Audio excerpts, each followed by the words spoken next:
biodiversity corridors with the third climate change.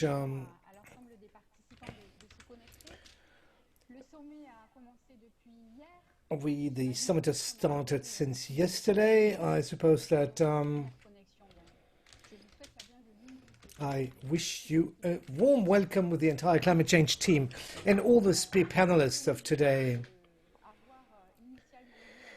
This was supposed to be face-to-face in Dakar, but of course, because of the pandemic, we decided to relegate this to a virtual meeting. But nevertheless, you are more than 5,000 signed up, which means that the topics that we are discussing are really interesting to everyone, and that it's important that we meet to discuss them. My name is Andrema. I will have the pleasure to animate and moderate this session. A quick recall on the logistics of this focus.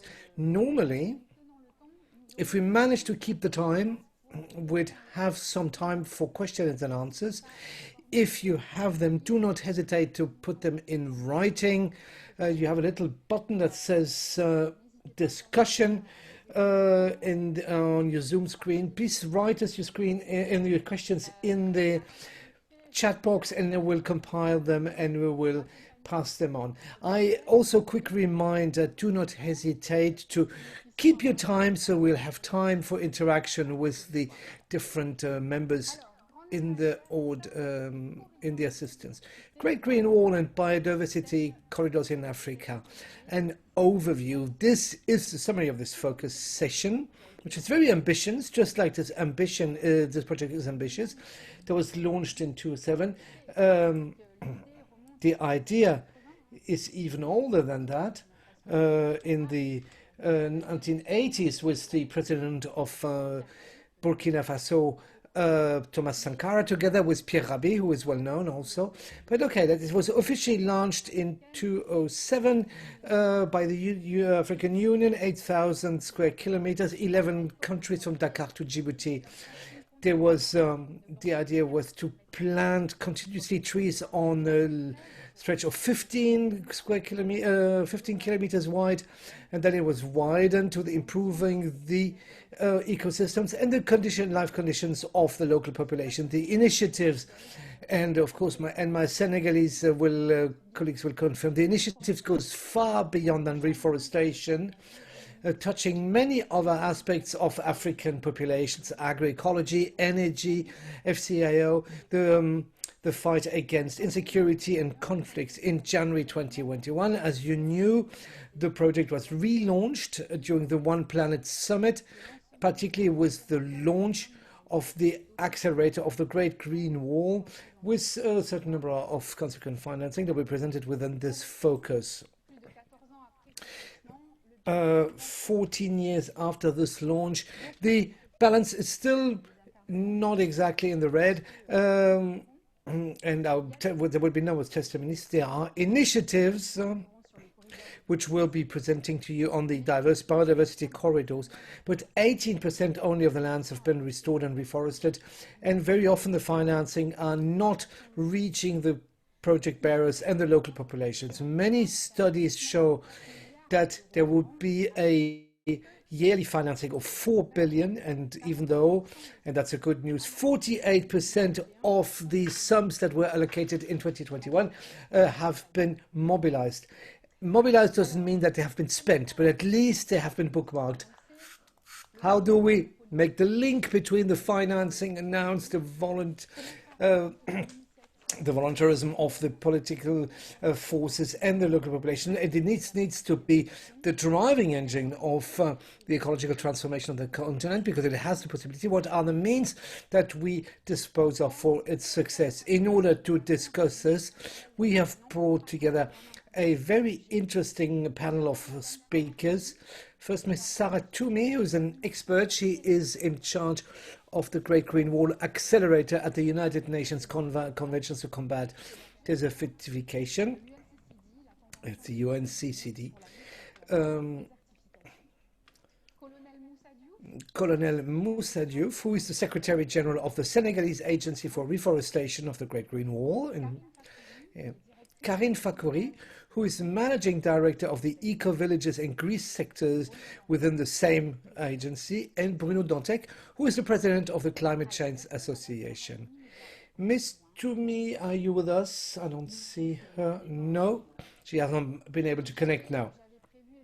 I had planned to ask her to do the opening in order to describe to us the Great Green Wall Accelerator. So we're maybe going to change the agenda. Maybe Colonel Moussadiou, if you could start.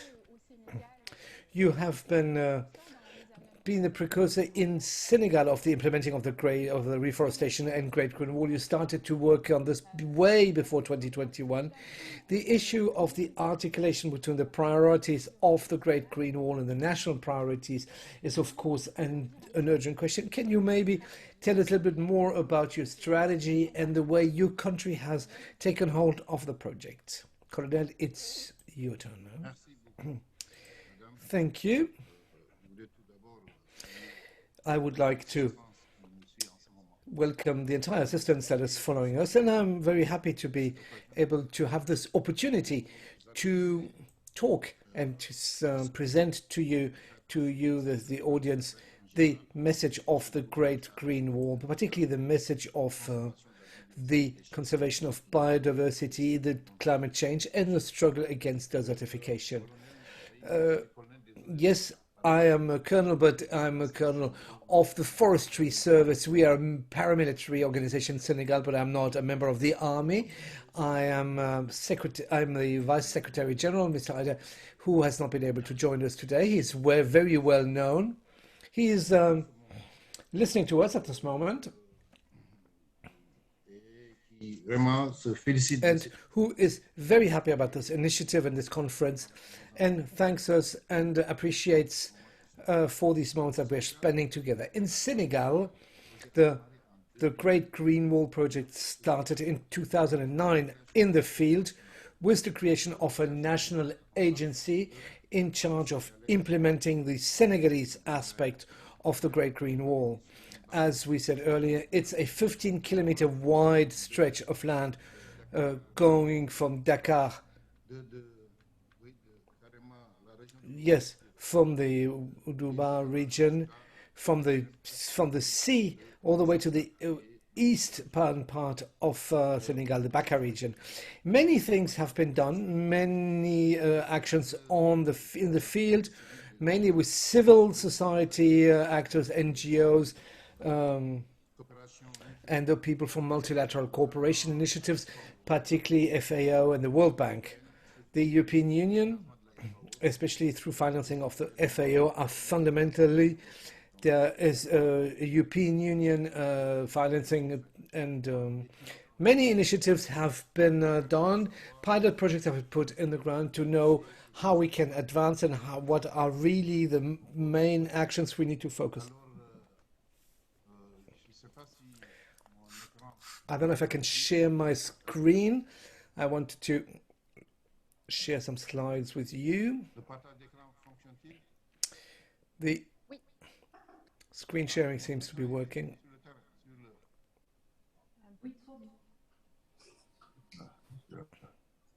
Alors, mais bon, je ne sais pas si ça ne fonctionne pas. En tout cas, donc, le but étant donc, par la création de cette... The aim by creating this agency for the Great Wall Agency. I would like to share my screen, but it doesn't want, the Zoom window doesn't want to go away.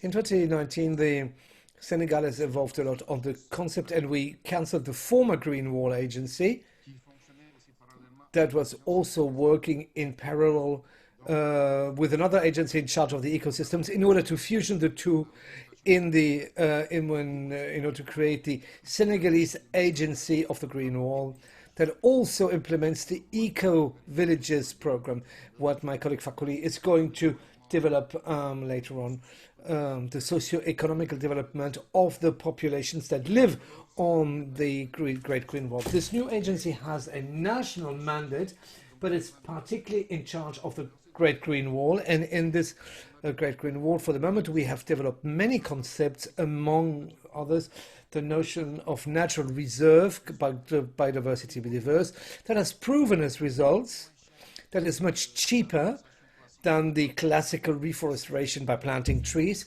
Here there's wide stretches of land, 800 to 1,000 hectares, closed off and monitored, that has allowed a natural regeneration of local vegetation, natural spaces, very strong regrowth. And we have introduced animal population, the oryx gazelles, that are developing very well. Now, in 1 year, we have seen these herds demultiplying very quickly, where we had introduced after 10 years. We're going to try to improve the visibility of your presentation. Can you close that window?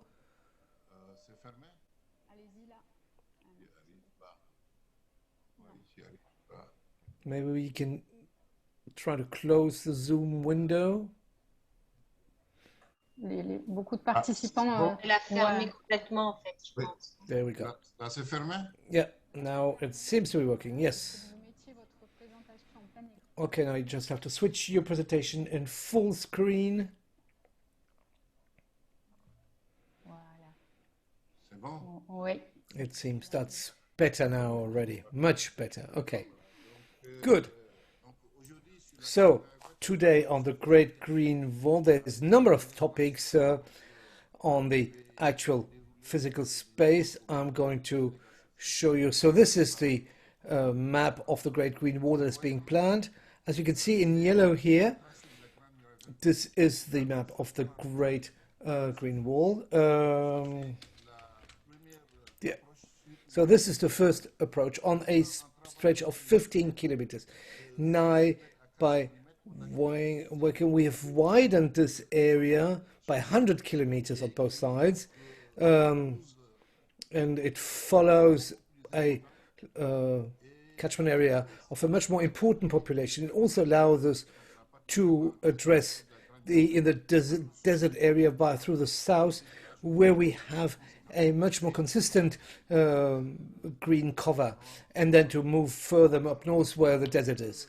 So since we have stretched by time, these other programs that we're developing on the Great Green Walls are mainly a program of natural regeneration of the cover, the green cover, as I've explained it, by fencing off areas, natural reservations, 1,000 hectares maximum that have been fenced in and protected and monitored by rangers that allow the natural vegetation to grow back and the local species to regenerate. And this is possible on the entire Sahel area.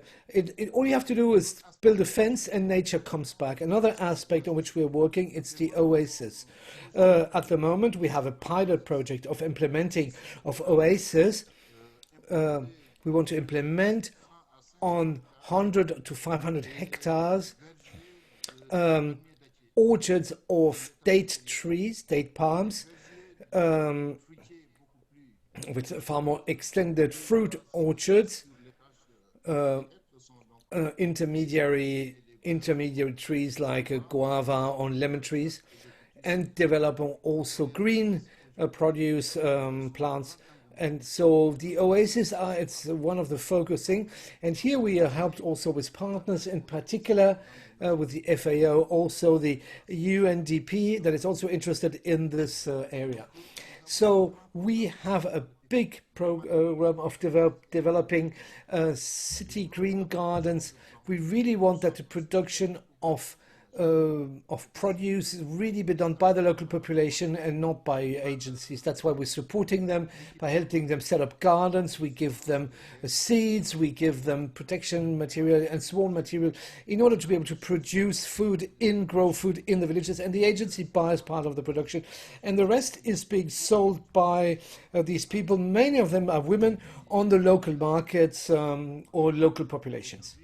And today, in a single area where we buy fruit and produce, we have almost 4,000 jobs created, mainly by these women who grow produce and sell it on the market and provide it to the agencies who want to, and they also provide seeds to other people who want to also set up gardens and farm a small farm. The agency is not just dealing with the Great Green Wall, we're also developing coconut trees along the coastal line. We're buying coconuts in Ivory Coast, but today with the orchards we have set up, we're going to be self-reliant on the stretch of 50 kilometers along the Senegalese coastline. We are going to set up coconut plantations. So this program is really supported by the international community. I mentioned the FAO early on. We are finalizing a program with the FAO that is financed by the European Union.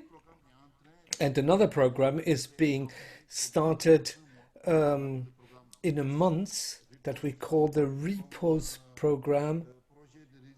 It's a resilience and reforestation project for saving ecosystems in Senegal. So this project will intervene mainly in the biosphere reservation. I don't want to take too much time. So what I want to show is the link we have between the Great Green Wall and the biodiversity corridors. The Great Green Wall is a destination area for migrating fauna from the Nyokolo-Koba, the national park of Nyokolo-Koba, which is the mythical natural reserve of 1 million hectares of that has a huge natural reserve where you still have the great antelopes, which is the biggest antelope in Africa that can go up to weigh one ton. The last populations we find them here in Senegal and in Central Africa and Cameroon and in Chad and in Central Africa. The last population of African moose, it's almost of rain. Also the animal, the Nyokolo-Koba, which is the horse antelope.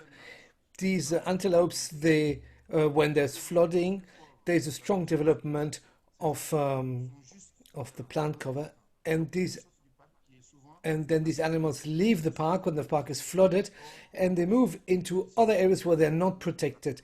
And that is where the problem is that they're being shot by hunters. In order to protect these populations that migrate outside of the natural park, we are thinking, and the project at the moment is being developed in the past 10 years. It's high time that this project be developed. We're setting up a corridor that is going to interconnect the Great Green Wall, so the Furlough Fauna Reserve, and the Natural Park of Nyokolo-Koba on a area of 100 kilometers and 100 kilometers wide, in order to allow these animals that are migrating to have a corridor so they can cross without any risk these areas and join the fauna reservation. So the animals are moving up slightly. They're going to areas that are not protected and where they're being shot at by hunters. So all these red part which you're seeing here, so this is in the area of the Great Green Wall, particularly the Buffalo Biosphere Reservation, which is at the heart of the Great Green Wall. This is where these Antelope are. The same corridor is also being used by livestock to migrate from the north to the south when the conditions become very hard, when there's nothing more to do, where the grass is dry or has completely been burned in the north.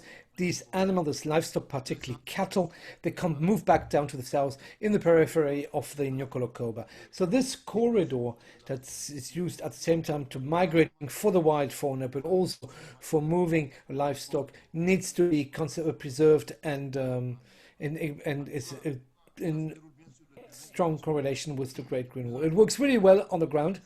The population is really interested because of the development that comes with it. There's lots of socio-economical activities.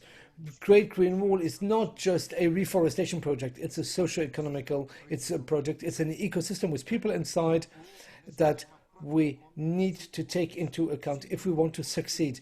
If else, the activities that we are carrying out will be sabotaged or abandoned and will not succeed. But more and more we're developing economical activities.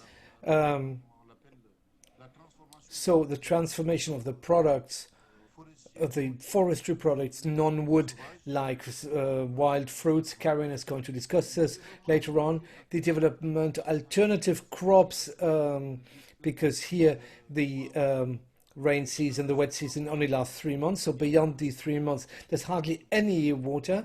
And so the populations need to find another activity.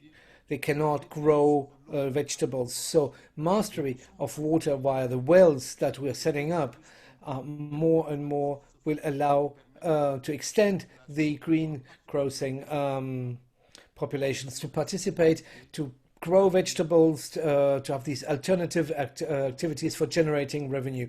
I also wanted to point out that we have a major project of a regeneration of the fossil valleys that used to that are almost dried out now. So the fossil rivers. So we have a big project with the Chinese government to reflood these fossil river valleys in order this is going to allow to change the all along the Great Green Wall to regenerate the green cover. So there's many hope. Many pilot projects have been carried out, have been tested in the field, the community natural reserve, but also fenced off plots and reforested plots from orchards, from trees, from arboretums. This is much more harder than and more costlier than the natural regeneration, but even more and more to have plots that are smaller at the scale of a village, of a group of villages, 50, 100 hectares fenced off, where the villages can have hay, can make hay. Colonel, on vous a perdu.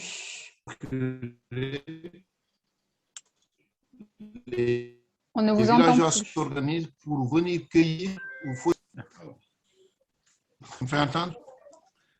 Oui, Allô? on vous avait perdu, mais on vous a I think we lost but I'd like to remind you of the time restraints, so please come to an end of your presentation. Et maintenant, c'est...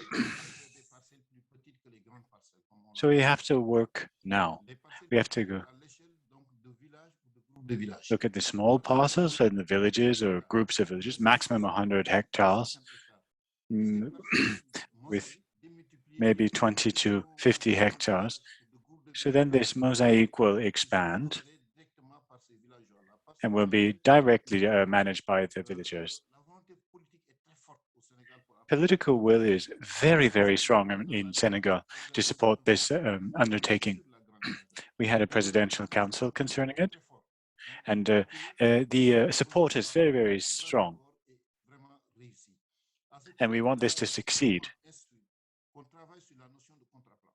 So we are really working on this project. Instead of the agency doing all the work, the villagers should be doing it, which will then allow them subsidiarily to take on the works and the undertakings. And they should be paid for this, either in kind or in money. It could be a health institution, it could be educational advantages, and I think that then the villagers will work for the reforestation of Senegal and for the accomplishment of the Great Green Wall. So we have to work with the smaller areas and including the local people, by paying them for their work, so that we will be able to reforest and also accomplish this project. This time that given to me was very, very short, but that's the essential points of what I wanted to tell you concerning our undertakings here in Senegal. So this, I showed you how we put together this corridor between the two natural areas, which allowed us to really safeguard the animal populations and their migration patterns. Thank you very much for this inspiring presentation. We see that Senegal used the Great Green Wall as an opportunity, and that since 2009. And they've also understood the trans-border nature of the project through the corridors. We see that the on-the-ground projects are really important. And before giving the floor to Madame Saratouni, or Farakouni, I'd like to give the floor to Madame Fakouri, who works with the Senegalese agency and with the Colonel, and is working on forest medicinal products by involving the local people. So I'd like to give you the floor, and maybe you can show us some photographs at the end of this presentation. So we'll see what it's really all about. So thank you very much. Good afternoon. Thank you very much for giving me the time to speak about the Great Green Wall and also about the Reforestation Agency here in Senegal that is responsible for the undertaking. You just heard the Colonel speak about the actions of our agency, and also about the corridor works that we've put together that have been really rolled out since the past year. My name is Karine Fakouri. I work for the agency. I'm very happy to be here with you here today. It's a great opportunity, and thank you to your organization. So I participated with our director in a project created quite unique in Senegal, and this is a Senegalese agency that was put together to really regroup all of the Great Wall actions. We know that there is no other organization of this kind. They have three ecological functions: reforestation, the Great Green Wall, and the eco-villages, and the green subsidiaries. So I am managing the eco-village and green subsidiaries. I've been doing this for the past 2 years. Or, excuse me, we have been confronted with COVID over the past 2 years.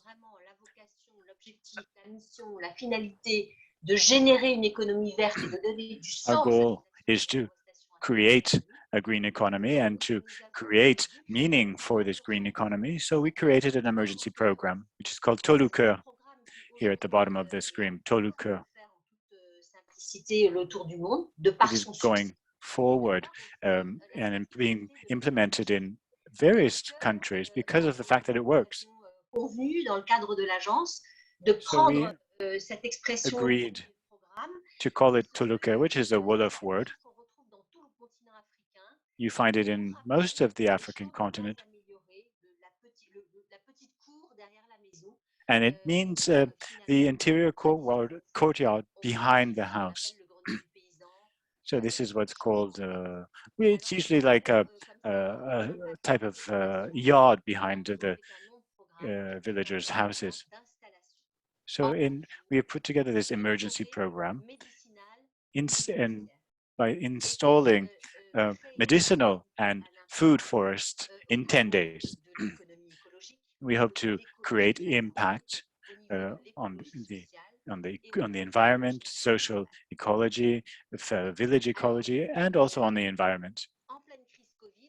So during the COVID crisis, we were able to involve 1,000 people in 6 months to train 600 people and create many direct and indirect jobs, and this only in 6 months. This program allows the local people to take on and onboard and also activate their know-how. It's an agricultural program, and we try to mix 60 species, which gives way to more than 1,000 crops and products. We have pilot projects throughout the country, and 3 of these were installed along the Great Green Wall to see how they can grow together.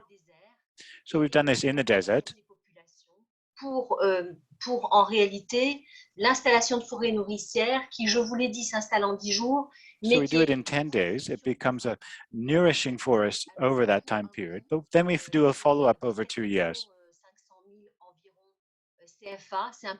And it costs 7.5 million CFAs. And it's a very cost-efficient program, considering its output. So in concrete terms, nowadays, Toluca, within our agency, we hope to create 1,000 Tolucas between 2022 and 23, which will be associated with the Great Green Wall. De la députée européenne, Madame Catherine Chabot, de passage au One of Sénégal. an MEP really congratulated this project as one of the most promising projects that's associated with the Great Green Wall. I don't have a lot of time, so I'll try to go through things quickly.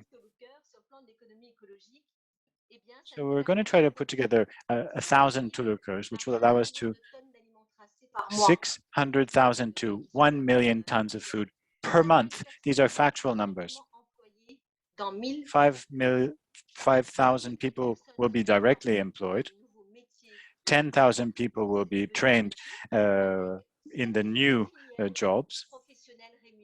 And we'll have 7 sub jobs that will be created, career paths, if you like, that will be created with the Tolucas. The Tolucas will be associated with a labeling program. So there will be a bio labeling of this of the products that are come from the Tolucas, which will be promoted by the farmers and the producers. Of course, it's going to be a medicinal and nourishing forest, which will be part of a preventative health project.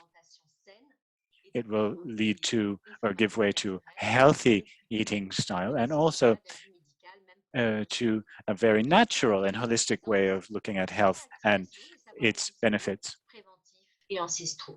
So it would be an ancestral preventative medicinal program. So how about ecology and the impact on ecology? We have community resources. One single financing. It doesn't have to be renewed everywhere or every time. What happens is that it creates other opportunities. It goes over a time period of 24 months per Toluca, which is created during a time period of 10 days. And of course, the impact on the ecology is very quickly. 1.5 million trees will be planted. 65 types of species minimum will be introduced per Toluca. There will be new species introduced over 3 years. We hope that birds, insects, pollinators will also come back, and it will also create an environment for natural predators. It will also regenerate soils and there will be a greater interaction between plants and animals. And we hope that if we keep in mind the Great Green Wall, it will be 500 hectares of regenerated soil. So this is our program, the Toluca program. So what about the agency's policies? We are guided and accompanied by international experts. Some of them are voluntary.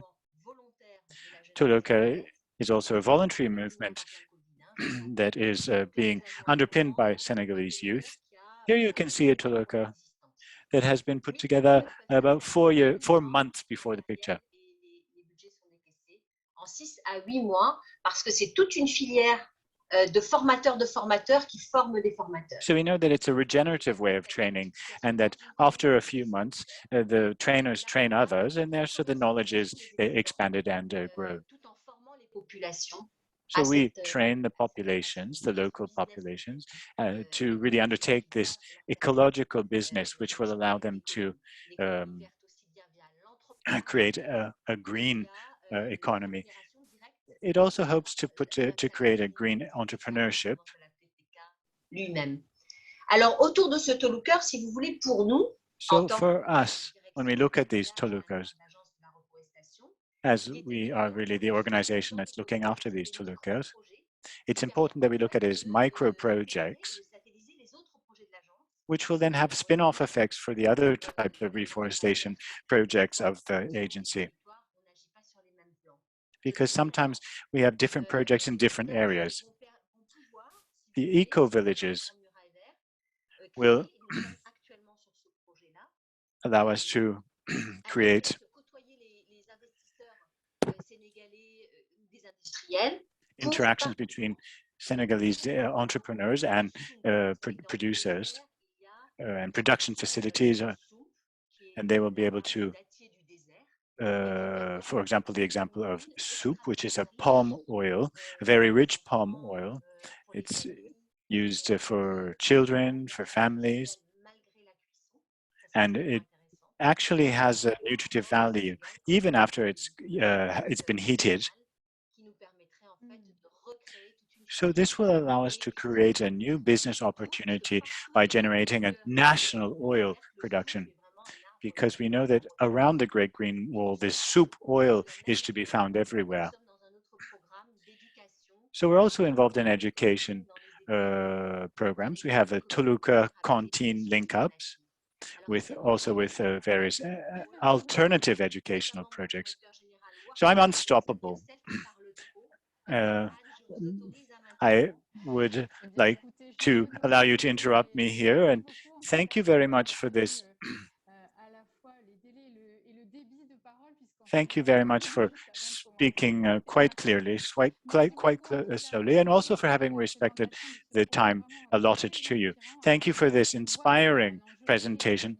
I see that there's a great challenge, which is being able to reproduce this project in other countries. But I think that amongst the audience and in other countries, there will be a lot of questions which will come forth. Thank you very much for the thing.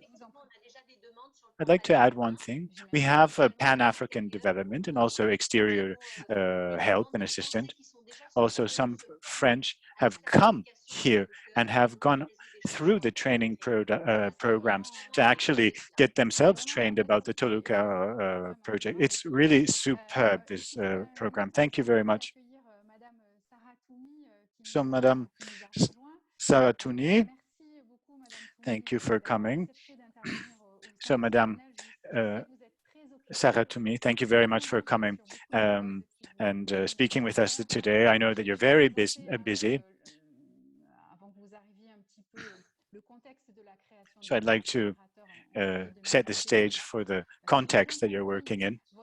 If I've understood correctly, your role is to accelerate the accelerator, if you like, to really step on the pedal. So please tell us about the tool, how it works, or how it interacts with other structures put together for the Great Green Wall, and what is its financing, and also how is it used. beaucoup. Bonjour à toutes et à tous. Merci pour cette invitation. Je suis ravie d'être avec vous aujourd'hui. Thank you for this invitation. I'm very happy to be with you today. So, how to accelerate the accelerator, that is exactly that. That is what we are doing within the United Nations Convention to Combat Desertification.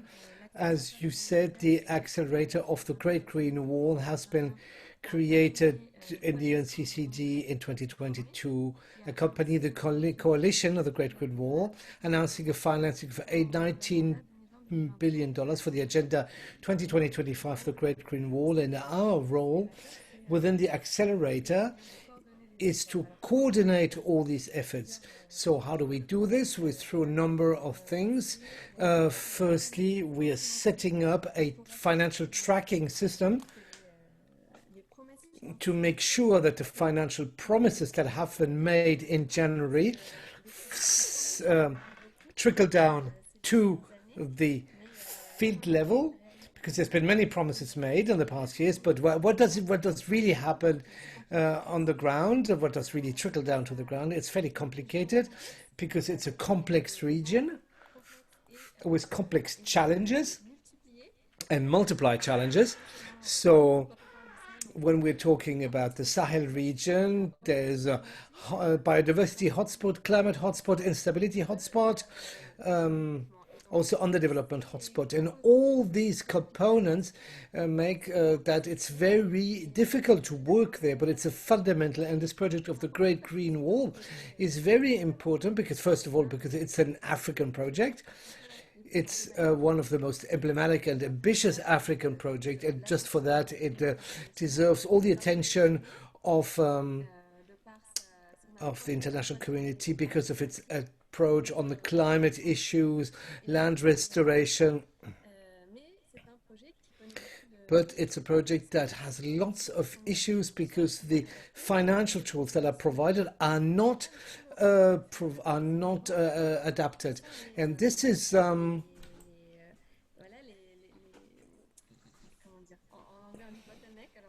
so what are the bottlenecks?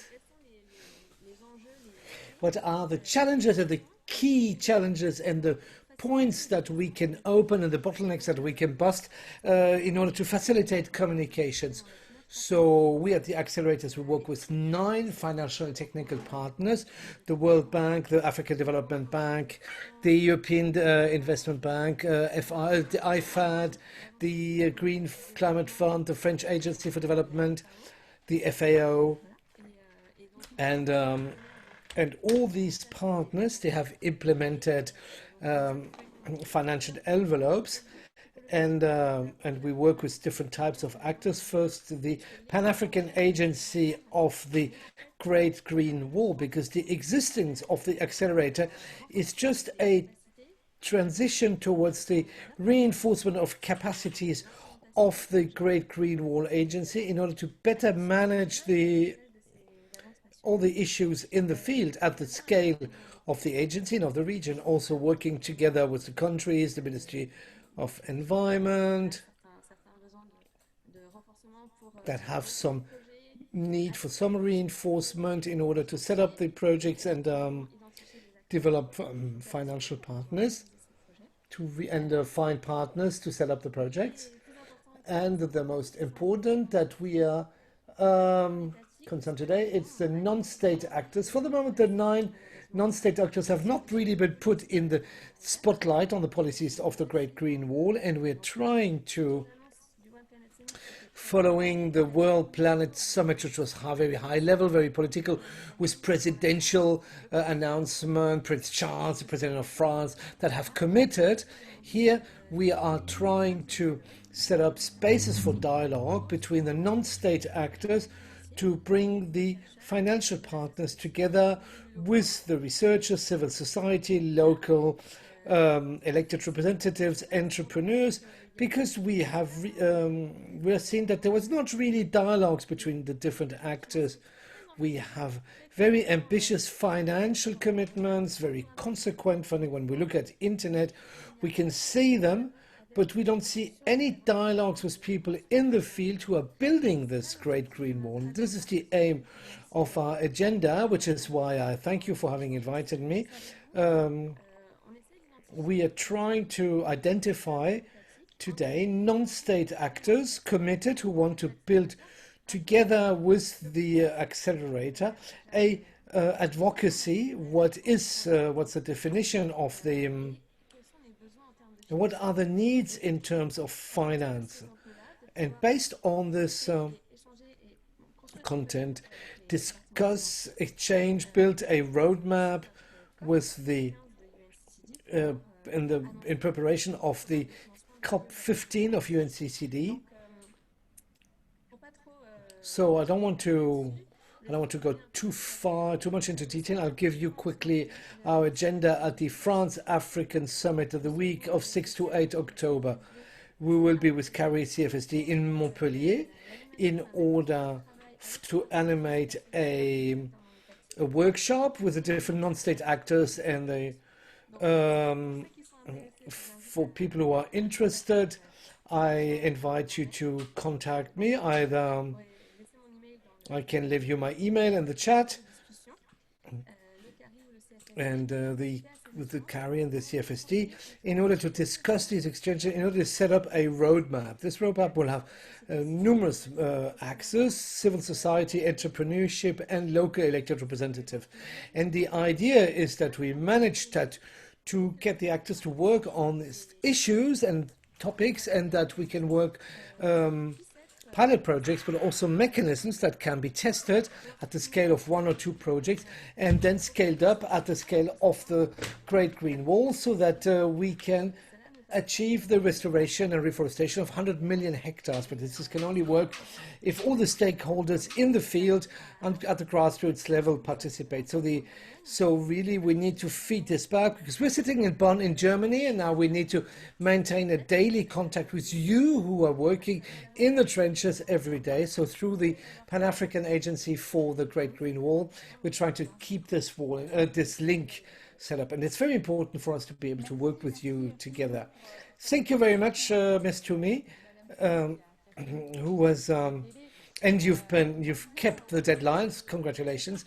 We can see in what you explained that there's a real will to really be at the disposal of the civil society organizations, because they are the makers on the ground of, and they're the ones who implement this. Mr. Dantec, who was supposed to join us, but he's not been able to join us up until now. So we've discussed slightly what's about the place of the local governments in this organization. We talk a lot about the NGOs, and luckily, but at the level of decentralization, local level is kind of missing. Have you planned to have a specific action? Yes, and in our roadmap, we want to issue a call in next October for the local elected representatives who would like to present an issue, and in order to connect them with a innovation group. So these are researchers, startup managers, and actors from civil society who want to commit on the resolution of this issue, in order to present pilot cases, study cases on which we could mobilize the financial actors in order to test the financing mechanism and see the impacts this can have, in order to duplicate it afterwards. So here again, I invite you to follow the information by the accelerator. We will be issuing this call after the French-African Summit in October, and then we will be selecting, in November we'll be selecting the actors, and then we'll be doing in Marseille a workshop during an innovation event between Africa and Europe. Thank you for this information. I am being asked with assistance to give you your email address, because lots of people want to connect with you. So We have some questions coming back before the intervention by Mr. Dantec. I'm also going to kind of ask, we spoke about Senegal, which is normal because it's a country that is, they're the ones who are supposed to host. But I know that on the Great Green Wall, there's many other countries that are active. Ethiopia, Niger, Nigeria. But I am kind of calling upon the attendance. If there's other people in the attendance who want to take the people, someone from Niger, Nigeria, Ethiopia, wants to do a quick presentation of the initiatives carried out within the Great Green Wall, we will try to technically to give you the microphone. So, please make yourself known in the chat box. So I'm waiting for some other questions, and there is a written question in the chat box for Karine and Colonel Diouf. What could be the synergy in the Senegal Great Green Wall and the Mali Great Green Wall? And does the Senegal project also is concerned with the green cover, urban green cover, and urban trees? Do you have any answers on that? Yes, I will answer this question, Karine, if you don't mind. Yes, go ahead. So, yes, the Great Green Wall is the project is 11 countries. So it's basically from the Atlantic coast all the way to Djibouti, Mali, Burkina Faso, Niger, Nigeria. So 11 countries that are directly participant in the project, and these countries are working in partnership together. They're working often together, so they also exchange experiences and together try to implement strategies, particularly FIDA and others. We have a very dynamic Pan-African agency. So when you're saying that they really provide us with lots of information, we exchange together almost on a daily basis. It's a very good synergy among all countries, particularly between Senegal and Mali, among others.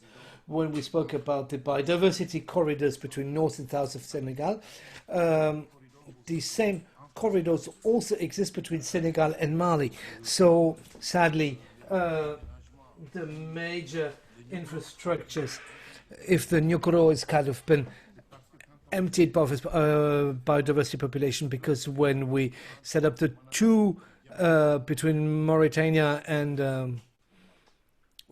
when they created the huge dams, it basically, so there was an issue with population of elephants. It's always the problem of big infrastructures, cross-border infrastructure that not always take into account the functioning of the cross-border ecosystems. And sadly, in the question between Senegal and Mali, have basically cut through a migration corridor of big animals. So we're working very deeply together with Mauritanian authorities for the conservation, the cross-border conservation of biodiversity, so that the partnership continues around that. So we said, we are the Senegalese Agency for Reforestation and Preservation of Biodiversity. For us, reforestation is a national mandate in Senegal. So the environment is a mandate that has been transferred to the local governments, the regional governments. So the funding was not always there, but more and more the regional governments are developing their own projects, and the state and the agency helps them for the development of their own conservation activities. In Senegal, we have local governments that are extremely active, and we have 16 conurbations that are along the Great Green Wall, with a framework of cooperation that has been defined by decree, from the presidential decree, and they meet regularly around action plans to see how each conurbation can present its own roadmap, its work plan, a yearly work plan, and it's this multi-year work plan that is being presented each year. And so in in 2022 we'll have a multi-year plan of work that will not be able to meet all the needs because we need to prioritize, but there will be financing available for these local governments and for the populations to implement this multi-year program of work. So we also have a program regarding urban forestry, very important, a program of green cities. At the moment, we have a number of green cities in Senegal by insisting on using local tree species which the people really want, because this is where we'll have chances to succeed. There was a TV program recently that said that within the Great Green Wall we would have mango trees and lemon trees and guava trees, because this is what the local populations want to see planted. So I think the tree in the city, it's really at the core of our activities in the agency, and also to answer the questions. Most of the work will be carried out at a city level. And giving back to Karine, who can maybe complement. Yes, thank you. I just wanted to add to go into the direction. The first thing is that indeed when we work on the Great Green Wall and elsewhere, because our mission covers the entire country with a special focus on the Great Green Wall, we sign a convention with the different cities and local regions through a specific infrastructure that allows us, we as Eco Village Project, to also mobilize the various local regions within the program in order to develop all the surrounding programs through training, capacity building. I insist a lot on, just to answer what you were saying, on training in the implication of the populations. I just wanted to nuance slightly what has been mentioned early on. Because when we are working together, we are directly in contact with the populations. I can see that regarding the Great Green Wall is that the Great Green Wall will never be able to succeed if we just discuss it at office level, because I'm talking with populations who have never heard of the Great Green Wall, and who live daily in conditions where I couldn't survive after 10 days, and they have to support them, survive them after a full year. So we need to work on that. It's very good that there is a headquarter of the Great Green Wall and around the acceleration of the accelerator, etc. But the gap is existing, and we need to work on that, and I've heard the invitation to work with you on that. Thank you. Yes, indeed. I've heard that Monique Barbu was saying that we need to go from a civil servant movement to a popular movement. Yes, that is absolutely what I wanted to say.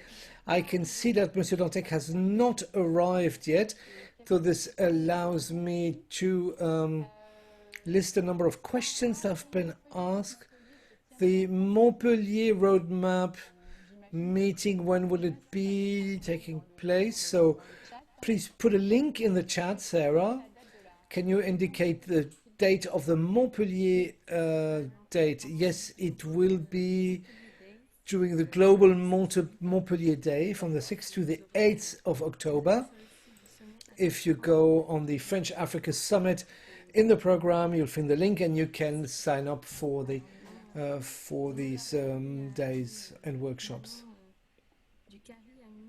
Manon Ducarry has also posted my email so that you can be in the chat. We also have a question from Liberia for Karine, who's asking us how we can participate in a capacity building program from Liberia. Do you have a specific way? Very concrete question. How can we get in touch with you? Sorry, could you just repeat the question? We have a question from someone from Liberia who wants to know how she can participate in the capacity building programs on your project. Well, normally what we are proposing is a completely empiric approach, the Tour de Coeur that has, it's a very young program, you need to understand it as being that, but it's a popular movement that that goes cross borders. Because people are working together in order to implement this program. We have two tools. The first proposition that we could do is for people who would be interested, we could share our Tour de Coeur roadmap, and people could come and be trained, and they would be certified by if they want to make a job out of it.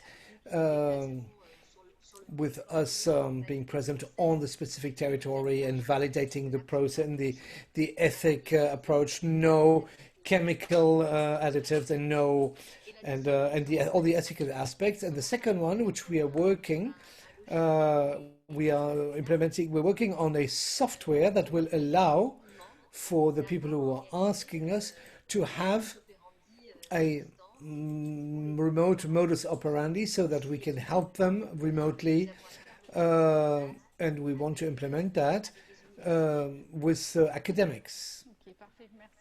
Thank you. Thank you for this answer. I have someone from Niger who has raised his hand to take the microphone. I think it's Mr. John Akimuba, who is the General Manager of the Center for Ecology and Community Development. Is Mr. Akimuba available to take the microphone? Can we give him the microphone? Possible depuis Paris. So, is it possible for you to speak from Paris? Bonjour. Good afternoon. This is John Akinuba. Good afternoon. Hello. You have the Yes. floor, sir. Thank you for your intervention, and you have the floor, and it is translated. So no worry, you can speak in English. Okay. Yes, my name is John Akinuba of Center for Ecological and Community Development. Currently, we have a project we are doing in Nigeria with Department of Climate Change, Federal Ministry of Environment, and IFAD, FGN, livelihood improvement, and the family enterprises in Niger Delta. So we are looking at how we can reach out to Great Green World to partner with us in implementing this project in the 9 states of Niger Delta. Currently, we are piloting the project in some communities. I think we are taking about 2 communities around the Niger Delta currently, and we are looking at how we can upscale this project in the 9 states of the Niger Delta. So we would like to reach out to Great Green World in Nigeria. If we could get their contact and know how we can engage with them properly. Thank you. I've sent the link to the chat room. Hello? Oui. Yes, we can hear you. Yeah. Yes, I've sent the link. I will send it again. Oui. And we are also on the pitch corner. I think we are number 44 in the pitch corner. Ok. Oui, tiens, d'ailleurs, ça me donne l'occasion. Thank you for your intervention. Ça me donne l'occasion d'ailleurs de rebondir et de dire. So I'd like to come back and to really remind everyone that there is a very important, interesting tool, the Pitch Corner, which was prepared upstream, and it shows really a lot of inspiration. So go and have a look to see what's happening, and we can see on Climate Chance's site a very interesting project. So we're still waiting for Mr. Dontek. We can continue with the Q&A. So let's See, I'd like to speak with Mr. Diouf. I'd like to ask a question that's maybe a little bit provocative, but something that's maybe I'd like to hear what you have to think about it. So considering that you manage the strategy of the Senegalese agency for the Green Wall, what are you lacking right now? What do you need so that this project can go forward in this 21st century? So please tell me what is your experience concretely in Senegal. Maybe not, you're not missing anything, I don't know. Yeah, we're lacking a lot of things. Of course, we need the money, funding. The state has given us a large budget and has really undertaken an extreme effort to help us.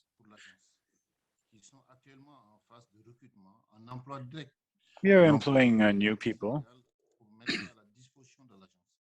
and the Senegalese state is employing to give us workers, and they are employing in the various regions so that they can work on the Great Green Wall throughout the territory in Senegal.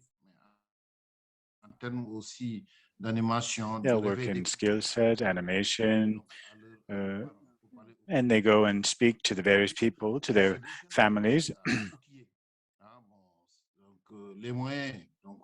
So we have funding, but it's not enough.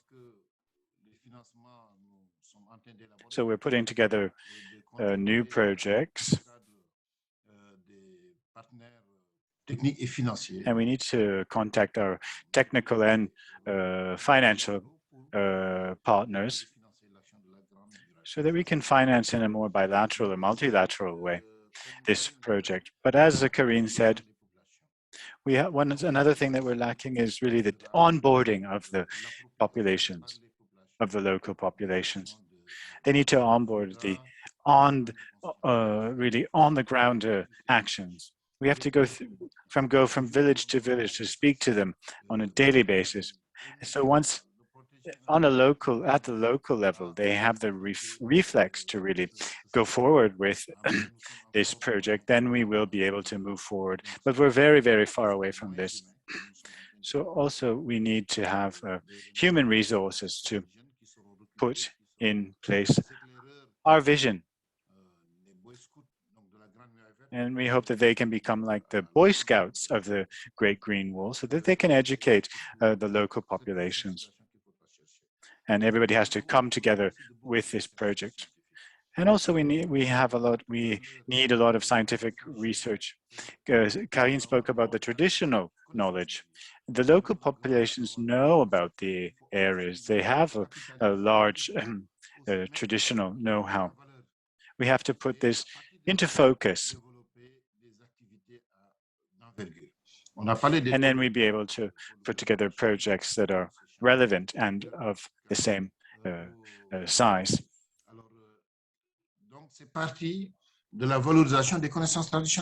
So we have to really give value to these traditional skill sets and knowledge.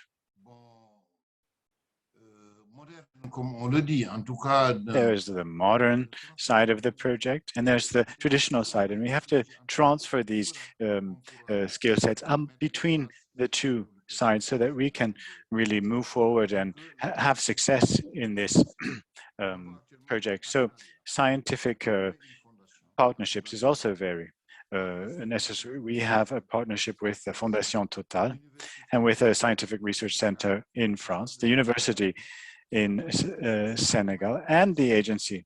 And they work on very simple, on-the-ground topics. How, for example, can we create an environment that a tree will grow best?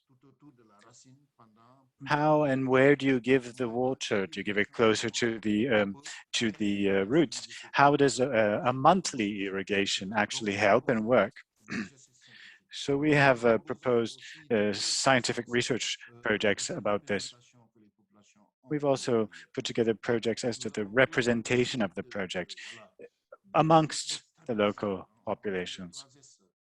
And we talk about the 3 S's: sustainability, solidarity,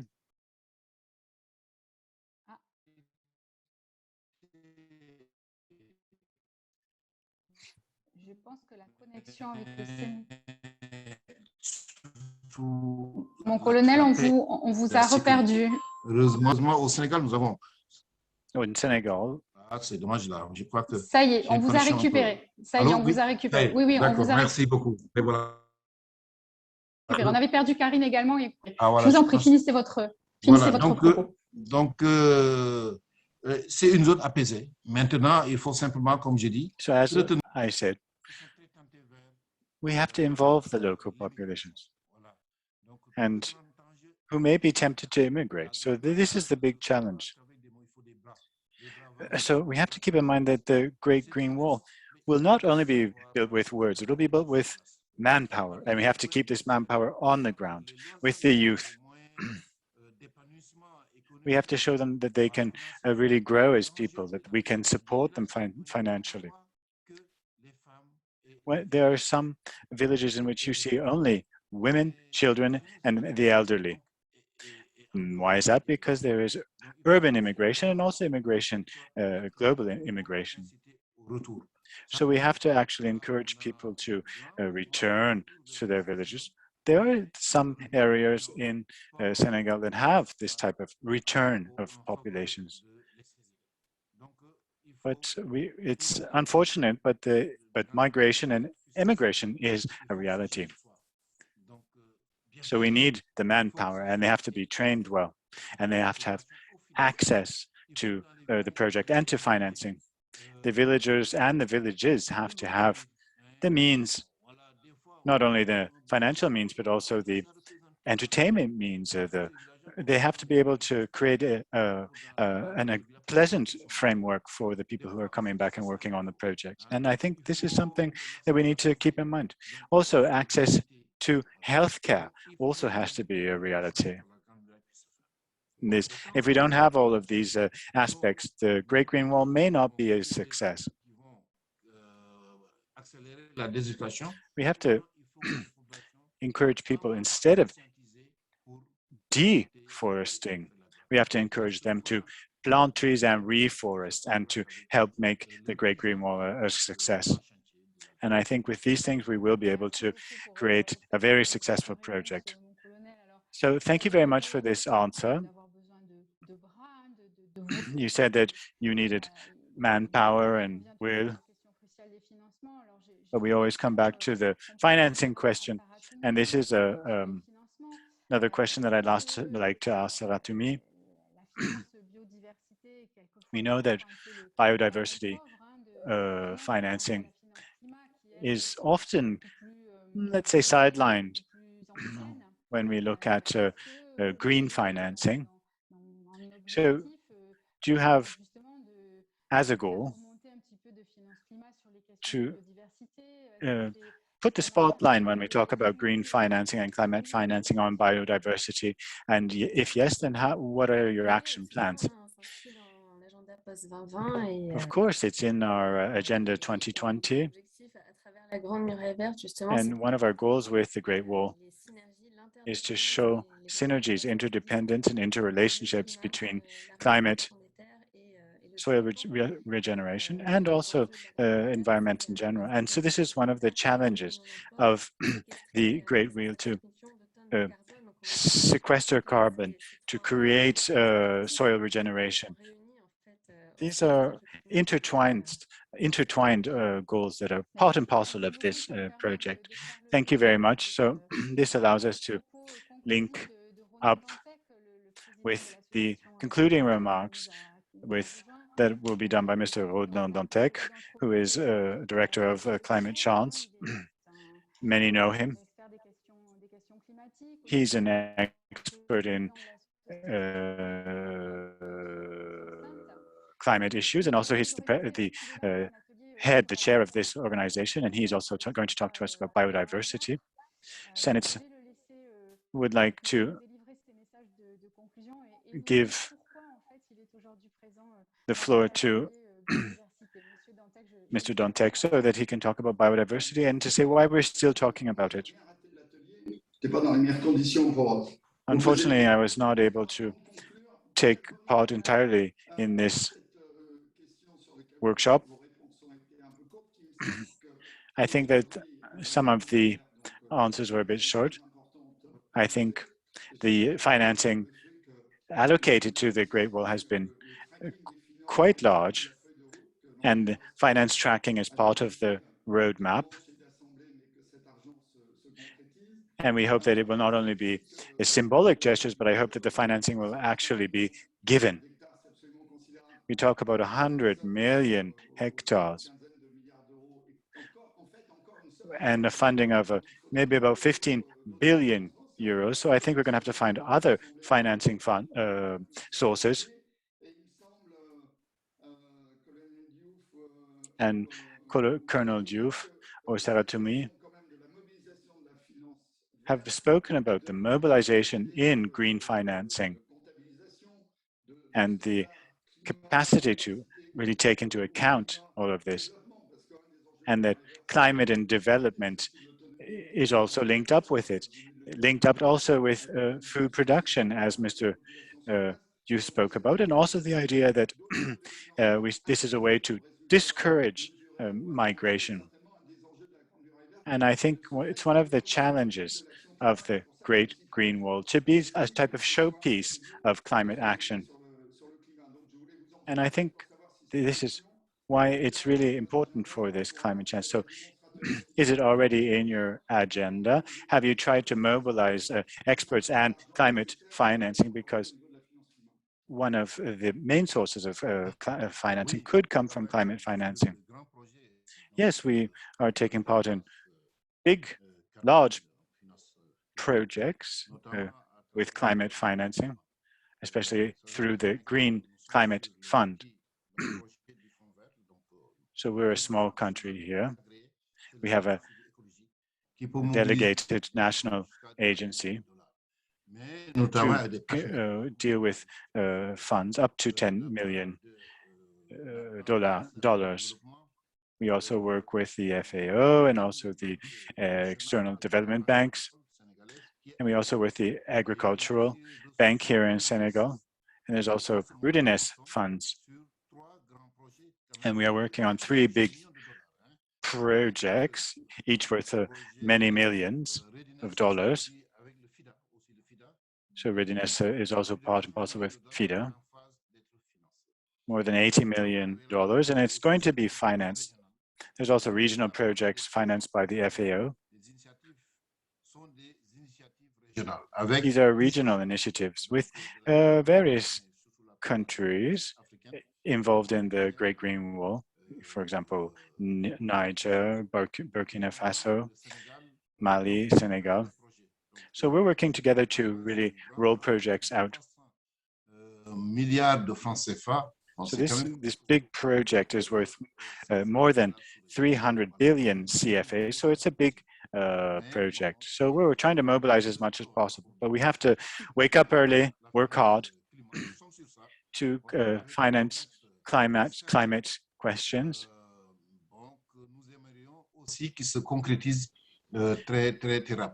We hope that the financing will become a reality very quickly. So we're working on it. We have hope. We hope that the financing, the announced amounts, the promised amounts will actually come through the tubes and arrive at the projects. There are NGOs on the ground. It's a decentralized way of working. We're also working with the private sector, the local private sector, and also the European private sector. And we work on promises of 10 to 20,000 hectares promised by the private sector. But as Mr. Dontek said, we have to realize that the future is carbon financing. Je ne doute pas un instant que vous vous levez très tôt et que c'est effectivement un investissement extrêmement fort. Et là, on parlait plutôt du fonds vert qui est quand même plutôt abondé par les États dans la finance carbone. Et je tombe peut-être vers l'Union Sicile. En plus, vous êtes quand même... So with carbon finance, you're not very far from the climate convention, the UNCCC.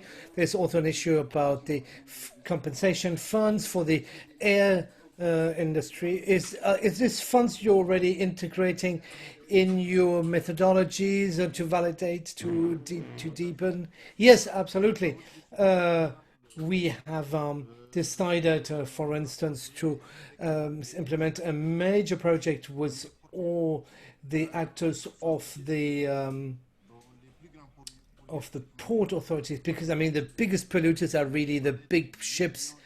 Millions of tons of carbon that are being emitted for a ship that would transport containers between Dakar and Montpellier, for instance. And these actors of the shipping world were interested in compensation funds, particularly regarding the green, the Great Green Wall. So Karine is going to be able to develop this. This is being now implemented. We are now in partnership with the Port Authority of Dakar, who is bringing the actors of the shipping industry towards the financing of the Great Green Wall. It's the same with telephone operators. The company Orange, for instance, telecom operator company Orange, they said that they were interested in doing this partnership for research on the Great Green Wall. This is a very important and major project that allows to put researchers from Senegal and from France to work together on topics that we have on the survival of the tree or selection of species that have a chance to survive in the Great Green Wall. We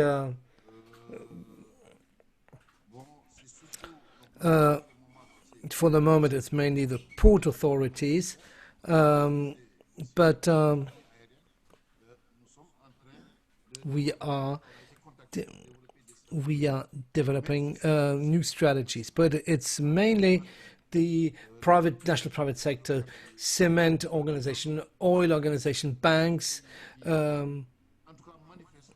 that show their interest in this project. But it's only a project apart from the Total Foundation for Research, for Scientific Research. We are working out these projects, but we are working on the organization. So that's why I haven't mentioned it.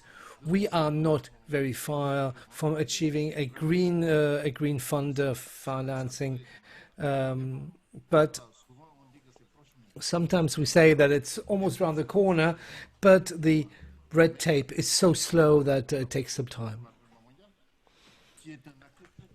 And of course, the World Development Fund is a very concrete actor and financing authority for climate change.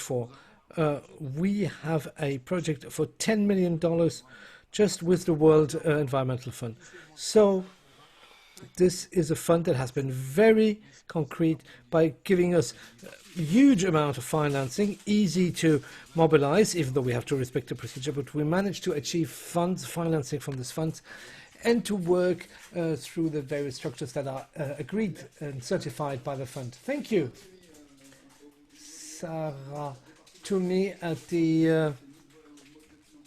your level, is that part of your strategy at the UNCCD? Yes, the financial envelope has only concerns half of what we need in order to achieve the 2030 goals. We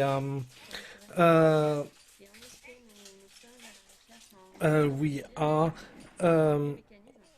analyzing new mechanisms which are very interesting, and that emerging at the same time our science is developing new mechanisms of carbon capture, even more developed than before, through carbon pits, through plants, etc. So all this is part of the challenges. Thank you very much. We are reaching the end of this workshop. Ronan Dantec, do you want to say the famous last words? regarding biodiversity corridors, or we've already spoken about this with Colonel Moussa Diouf, but do you want to add anything to this, or else we are going to finish this. I just want to conclude quickly. I would like to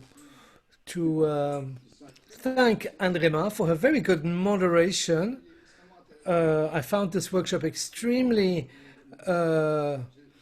interesting. I've been able to follow it from the beginning. I've noted the border problems between Mauritania and Senegal, because we had worked on that hydro dam, and now it's preventing the elephants from crossing the border. We're also going to speak on the Climate Convention and the Desertification Convention.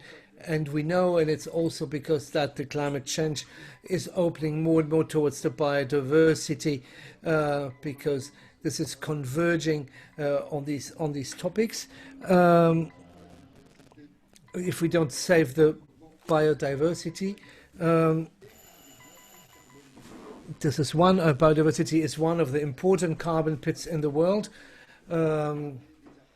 That you can also re-put lots of carbon back into the soil. It's not the trees, it's just also the carbon you can fix in the ground. So we need to have a more systemic, we have worked in silos for a long time, but and it's the same with everything I've heard.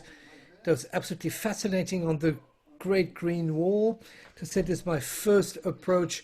And now we see that we're going more and more out of project approaches, or more like we spoke about mobility or infrastructure approaches, to focus much more on systemic approaches. We understand that if we don't associate all the actors of the biodiversity, this is what's been if we do not create a synergy, if we don't create a government that brings all the actors together, in the capacity of all the people working in the field, in the grassroots, if we don't have the systemic approach, they will not be able to meet the goals.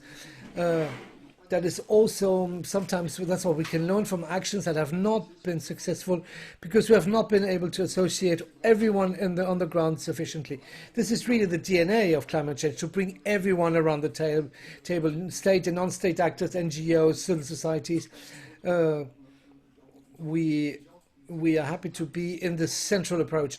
That is also going to raise also the issues of financing. It's also lots of other financing sources that sometimes need to. Sometimes when you're just counting how many square meters of solar panels you're implementing. So I think this is a very important aspect. The other.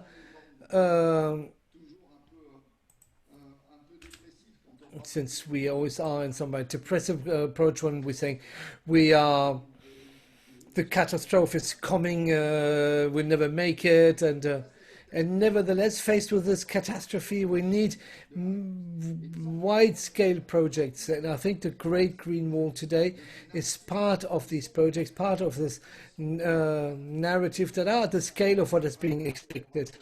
And the Great Green Wall, and we'll talk about that again in Dakar, because we hope we will have a summit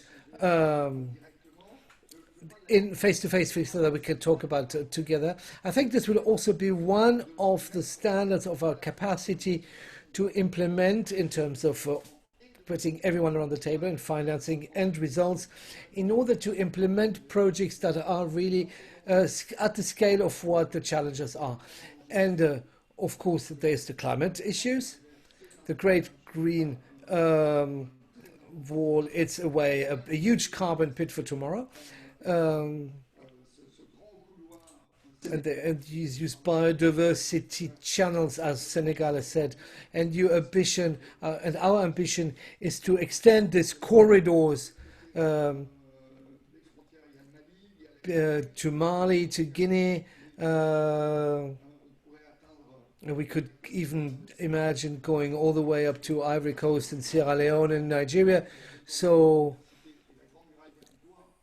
and the Great Green Wall really needs to be in the synergy, and these are also development challenges.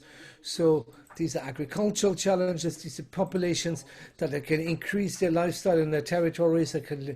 I think this Great Green Wall also clearly belongs to the Sustainable Development Goals agenda, and more we can see that if we don't integrate these development issues within this, we cannot reach the Sustainable Development Goals. I found this workshop absolutely fascinating.